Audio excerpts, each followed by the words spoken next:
سامعین کرام، ہمارے اولیاء کرام نے اللہ کی قربت اور اللہ کی دوستی سے محرومی کا سبب بننے والے 7 حجابات بیان کیے ہیں۔ پہلا حجاب حجاب الکفر والشرک ہے۔ دوسرا حجاب العقائد الفاسدت ہے۔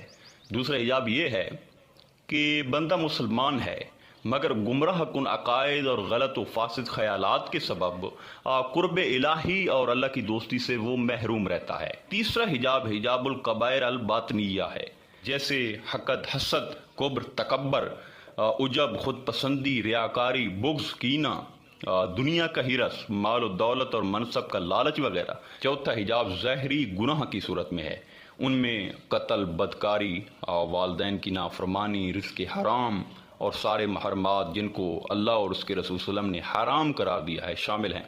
پانچواں حجاب صغیرہ گناہوں کا حجاب ہے، ہر وہ کام جو اللہ اور اس کے رسول